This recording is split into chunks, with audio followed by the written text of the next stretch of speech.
উত্তরবঙ্গে ভারী বৃষ্টি, সমুদ্রে ঝোড়ো হওয়ার দাপট, ফের তাপমাত্রা তরতরিয়ে বাড়বে দক্ষিণবঙ্গের একাধিক জেলায়। এই মুহূর্তে আপডেট দিয়ে জানালো আলিপুর হাওয়া অফিস। উত্তরবঙ্গের একাধিক জেলায় ভারী বৃষ্টিপাতের পূর্বাভাস দিয়েছে আলিপুর আবহাওয়া দপ্তর। দক্ষিণে ঝড় বৃষ্টি কিছুটা কমবে, যদিও সমুদ্র এবং সংলগ্ন এলাকায় এখনও ঝোড়ো হওয়ার সতর্কবার্তা রয়েছে।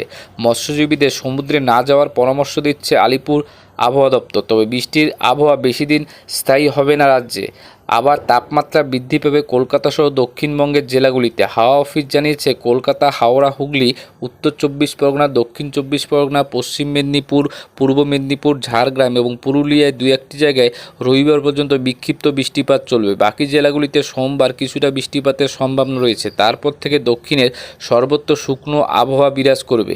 রবিবার পর্যন্ত হলুদ সতর্কবার্তা দিয়েছে আলিপুর আবহাওয়া দপ্তর, যার মধ্যে রয়েছে দুই চব্বিশ পরগনা, দুই মেদিনীপুর, ঝাড়গ্রাম, বীরভূম, নদিয়া, মুর্শিদাবাদ জেলা। সমুদ্রের সংলগ্ন উপকূল এলাকায় ঘন্টায় ৪৫ থেকে ৫০ কিলোমিটার পর্যন্ত ঝোড়ো হাওয়া বইতে পারে। দমকা হাওয়ার বেগ পৌঁছতে পারে সর্বোচ্চ ৫৫ কিলোমিটার ঘন্টায়। এর ফলে আগামী ২৪ ঘন্টায় মৎস্যজীবীদের সমুদ্রে যাওয়ার জন্য নিষেধাজ্ঞা দেওয়া হয়েছে। আজ ভারী বৃষ্টিপাত হতে পারে দার্জিলিংয়ে। এছাড়া সতর্কবার্তা রয়েছে জলপাইগুড়ি, কালিম্পং, আলিপুরদুয়ার, কোচবিহার জেলার জন্য।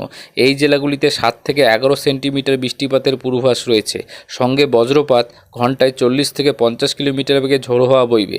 উত্তরের সব জেলাতে ঝড় বৃষ্টিপাতের সতর্কবার্তা রয়েছে সোমবার পর্যন্ত। উত্তর এবং দক্ষিণবঙ্গে আগামী ৩ দিন তাপমাত্রার তেমন কোনো পরিবর্তন হবে না বলে জানাচ্ছে আলিপুর আবহাওয়া দপ্তর।